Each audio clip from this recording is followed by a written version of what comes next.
Yo, what's going on, guys? Welcome back to the channel. In today's video, we're going to be talking about Hex, finally, and its ratios versus USD, PLS, Ethereum, maybe even Bitcoin, and we'll touch on a little bit of the entire Pulsechain ecosystem, but mainly we're going to be focusing on Hex.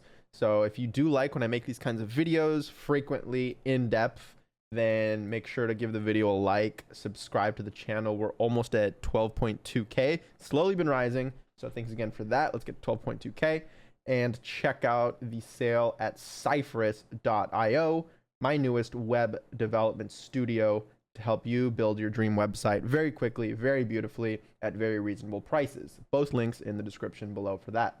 So again, this video, we're going to be talking about Hex and looking at a bunch of different ratios. To be completely honest, looking at the USD chart by itself, it can yield some insight. But for Hex has always been a tricky one, specifically P-Hex for me when looking at this USD chart, although there are some things we can see.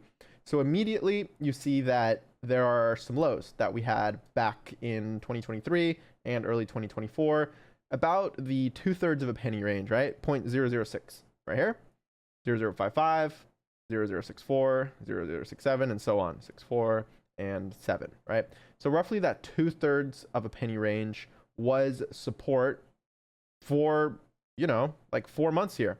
These were the range lows until we broke them, right? We hit this level again, right? And let me just make a little box here to show you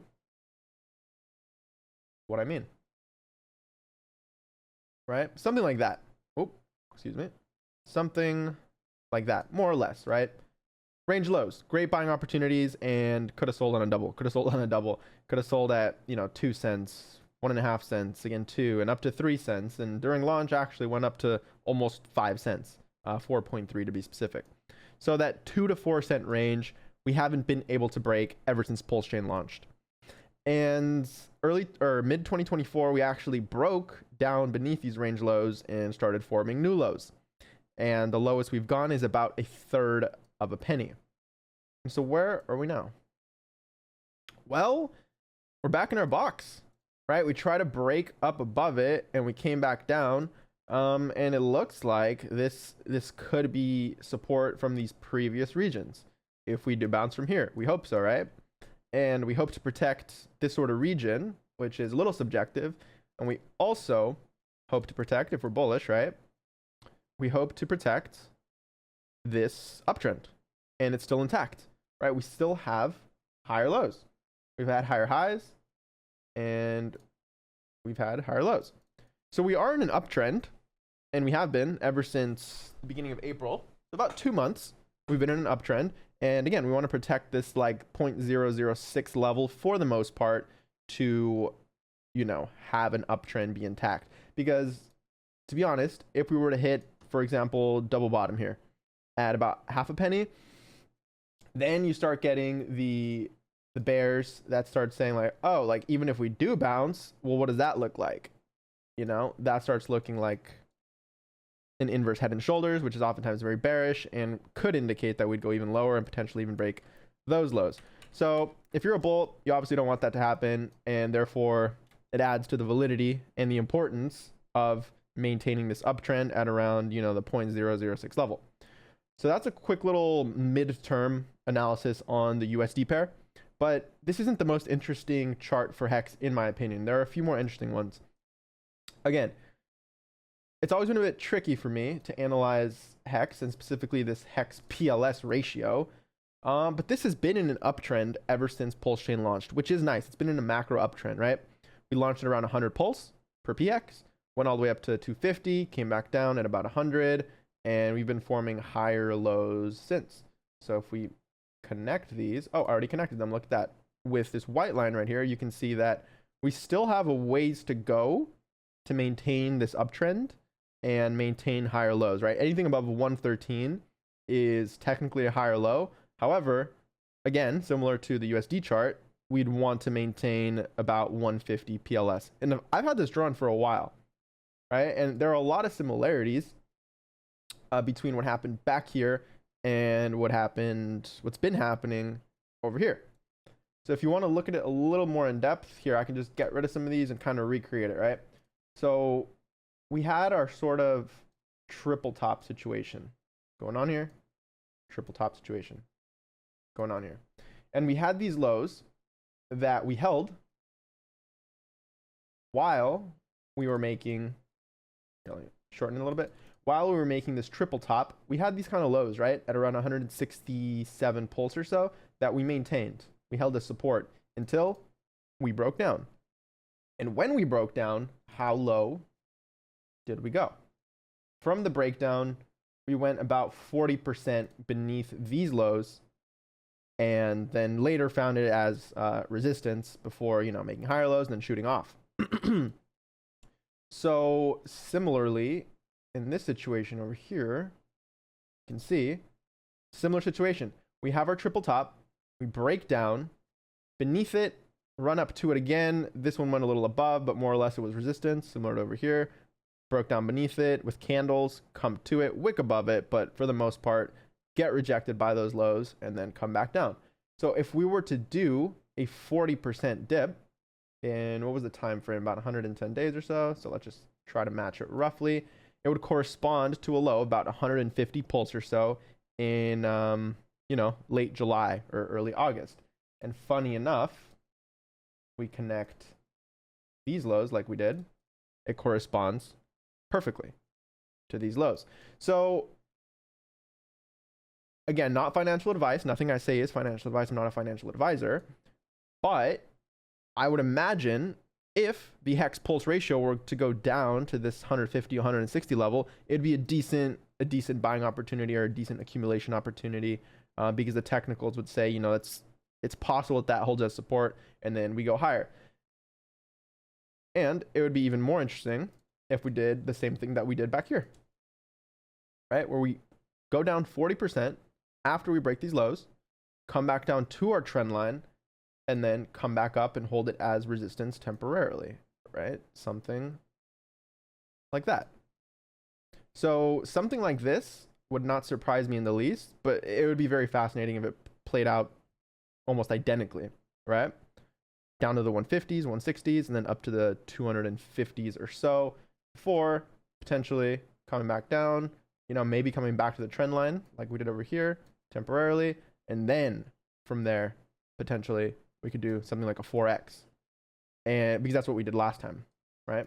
And let's actually look at how much we went up this time, 260%. And then this time, about 280%. So roughly 260, 280%. So let's just say 270% would put us at around 600 pulse per PX. And now that would obviously be an all-time high. Anything above 400 PLS or so would be an all-time high. And if you remember what I had drawn a little earlier, then we also have this sort of, you could call this a parallel channel, right? So we have this sort of resistance trend line that we've tapped multiple times, right? The triple top, touched it. This triple top, more or less, touched it every time. And so if we were to break all-time highs, say find support on 400 pulse, then I would imagine this might be some resistance. But again, we can go above it. Like over here, it was 330 pulse or so, but we actually went up to about 400 pulse, about 100 pulse more. So even if this held as some sort of resistance, we could still go up to the 600 levels or so like we did over here. And it's subjective how you want to draw these trend lines. I'm just doing a best fit, but you can obviously draw it differently. So that's sort of my take on the Hex PLS ratio. Do we have to go back down to these levels? Not necessarily, but ever since I drew this a few months ago, it's been respecting it. So, sometimes what you want to happen isn't exactly what you see in the charts. Obviously, we're all happier. We're all a big happy family when everything is just going up and everyone's a genius in a bull market. But for now, we do have to be a little more cautious and just look at the charts, right? Don't just mistake what you want to happen with what most likely will happen. And again, I've said this before, I don't like talking about going lower. I really don't. I have much more fun when I get to talk about everything just continuing to go up and up and up. But this is the reality of the patterns that I've seen in the Hex Pulse ratio chart. Now, believe it or not, even this one still isn't the most interesting Hex chart to me. I recently looked at this. Now, what are we looking at? This is Hex USD, PHEX, right? Hex on Pulsechain, and overlaid, this blue is Ethereum, right? So as you can tell, Ethereum 4000 is about these levels or so. And what I find interesting about this chart is something that it's not that surprising, which is Hex does really, really well when Ethereum does well. So let's look at it a bit, right? Over here, what did we have going on? We had a PHEX top at around 2.5 pennies, which corresponded to this local high on Ethereum of about $2,000 before Ethereum went from $2,000 all the way down to about $1,500 or so. Now that's about, you know, what, a 25% dip or so on Ethereum. And what did Hex do? Well, Hex went from about 2.5 cents all the way down, about 80% down to about half a penny. So again, when Ethereum does really well, Hex tends to do well. But when Ethereum dips, it seems that Hex dips harder, right? So you could call it leverage on Ethereum if you wish. And then over here, we had our lows on ETH at about 1,500. We had our lows on Hex. Then what happened? Well, Ethereum ran all the way up to 2 pennies or so. Oh, excuse me, not Ethereum. Ethereum ran up. Ethereum ran up from 1,500 all the way to about $4,000. So that's over a 2x, almost a 3x. And what did Hex do during that time? Again, leverage on ETH. It did about 4, almost 5x, right? 4, almost 5x. So roughly double what Ethereum did. And then again, same thing played out. ETH went from $4,000 all the way down to, you know, $2,200 or so. So cut in half. Ethereum price cut in half over the course of, you know, 6 months, about half a year. And in that time frame, did Hex cut in half? No. Hex went down 88%. So again, this idea that when Ethereum does well, Hex does better, and when Ethereum underperforms, Hex underperforms even worse, I feel like it has some validity. We have some data points to back that up, and it's not over there. You can probably already tell what's going to happen next, right? If Ethereum goes from 2,000 to 4,000, doubles again, and what does Hex do? It goes from, you know, 0.004 and goes up about 9x all the way to 3 pennies. So Ethereum doubles, and Hex does about an 8x. It's pretty good. Pretty good. And the final example is this, where again, these lows correspond to each other. Hex goes down 87%. Why? Well, because Ethereum went from 4,000 all the way down to 1,500. There you go. There you go, guys. That is pretty much the theory in a nutshell of Hex being correlated to Ethereum's performance. Right? So if we get rid of a bunch of this, we can see where we are now, and we can see that Ethereum went from about $1,500 or so to about $2,600, so almost a double. And in that time period, Hex doubled, a little over a double from here to here. But Ethereum has been going sideways, right? And during the sideways period, Hex actually has dipped about 20 or 30%. You can take a look. But that speaks to a different part of this, which is, 32%. That speaks to the fact that when Ethereum is kind of just going sideways and not doing much, being kind of very boring, a crab market, if you will, even on a short-term time frame like this, Hex doesn't really know what to do. It's like, wait, are we going back up? Are we going back down? And in the meantime, people get exhausted and they just sell, right? They just sell. You know, it decorrelates sometimes. It's not always correlated, right? During this time, Ethereum was going up, Hex was going down. So this theory isn't perfect, right? Ethereum can go up and Hex can go down, and vice versa. Ethereum goes down, Hex goes up. So this theory isn't perfect. There are obviously situations where, for example, over here, Ethereum goes up, and what's Hex doing? Hex is going down.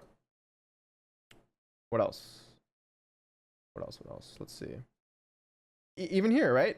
Ethereum wasn't doing really much. I mean, it was going up. It was technically an uptrend, 2.2K, 2.6K, more or less sideways. But during then, if you know, Hex was going up a lot and didn't really do its final run until ETH did its run. So again, there are nuances to every theory. Every model is incorrect, or what is it?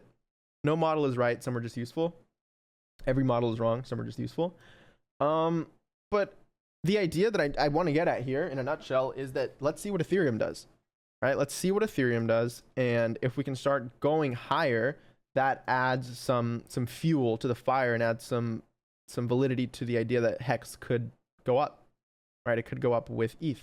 Now, if ETH starts going down from here, well, then I would imagine that would be the thing that makes us break our lows right here and potentially, you know, maybe something like a double bottom or maybe a little lower, maybe we break it. There's this low to take care of as well, about a third of a penny. So let's keep an eye on Ethereum, see what Ethereum does. And that is just one of many tools in our toolbox that we can use to kind of speculate on what Hex on Pulsechain could do next. And we can finish off with a little bit of Ethereum. And if you've seen a few of my last videos, we mostly talked about, you know, Pulsechain moving averages, pulse ratios, and PulseX ratios. Touched a little bit on Hex in this video over here, but for the most part, it's been Pulse and PulseX, right? So I wanted to make this video on Hex because, you know, Hex deserves its time in the light for these sort of in-depth videos. So again, this is our Hex video, but Ethereum plays such a huge role in its performance, as you saw. And again, it's just a theory. It's just my theory.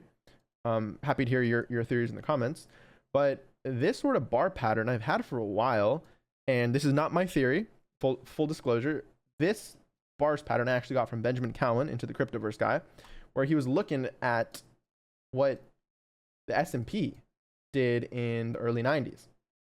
And you take this pattern and you can see that it's very, very similar, right? We have these highs, sort of sweep the highs, and then we come back down and sweep the lows. You could call this almost an expanding wedge, but then from there, it was pretty much only up from there. So once we overlaid this bars pattern onto Ethereum, we can see that it's pretty much played out almost identically, right? We had our sort of double top, a little sweep of the highs. You could call it a triple top. Same over here on the S&P. We had sort of double top. Then you could call this our triple top, little sweep of the highs, and then what? Come back down, form these lows, and then continue higher. And it's actually kind of crazy how well this has played out, how well it's matched it. I mean, just look at that. The accumulation zone matched, this run up matched, this triple top matched, and this dip right here, this big dip from 4,000 down to about 1,400 matched, and even this recent run has matched, you know? If we followed it perfectly, then we'd have a dip here coming soon, maybe around the low 2000s or the high 1900s, come back down there. But then from there, it would just be go time. And according to that bars pattern, we would kind of just go sideways in a slow uptrend, but for more or less sideways at around the $4,000 to $5,000 level. And as we all know, about 4,800 or so is Ethereum's all-time high.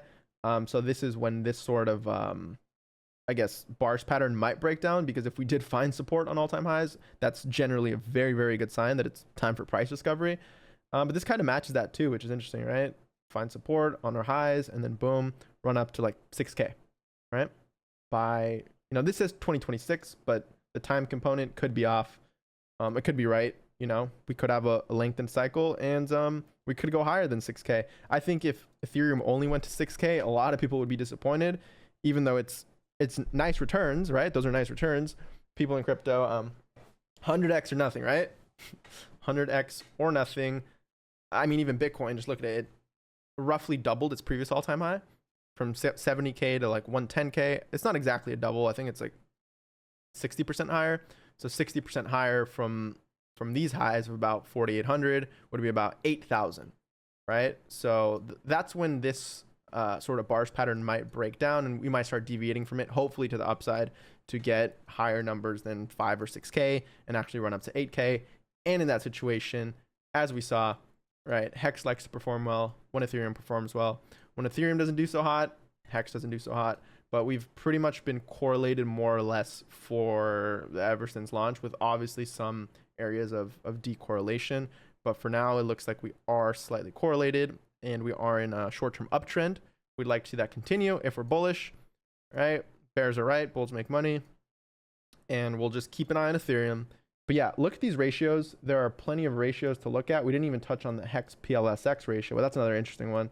I don't want this video to go on too long, but I think we can touch on this quickly, which is, this is a 3-day chart, right? And this is Hex versus PLSX.